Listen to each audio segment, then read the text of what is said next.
పోటీ పడి మరీ దారుణంగా ఎవరికి వాళ్ళు. మరి మొన్న ఈ మధ్య మళ్ళీ రేవంత్ రెడ్డి గారు మీతో మాట్లాడారు గదా! మరి మాకు గూడా మేము నిరుద్యోగులం, మాకు ఉద్యోగం లేదంటూ మరి మమ్మల్ని మా తరపున గూడా నువ్వు మాట్లాడక్క అంటూ వెళ్లి కొంతమంది అక్కడ అసలు మినిమమ్ సెన్స్ లేకుండా చేశారనిపించింది నాకు. గవర్నమెంట్ వచ్చి ఎన్ని రోజులైంది? 100 రోజులు గూడా గాలేదు.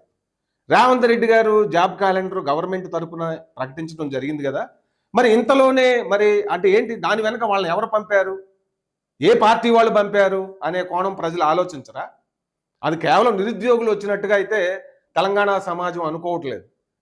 కేవలం అంటే రేవంత్ రెడ్డి గారిని, ఆ ప్రభుత్వాన్ని ఇబ్బంది పెట్టాలి అనే ఉద్దేశంతోనే జరిగినట్టుగా అయితే అనిపిస్తా ఉంది అదైతే. 100 రోజుల్లోనే అదేదో 4.5 సంవత్సరాలు గడిచిపోయినట్లు, ప్రామిస్ చేసి ఏ ఉద్యోగాలు భర్తీ చేయనట్లు, మరి అట్లా బిహేవ్ చేయటం కొంతమంది.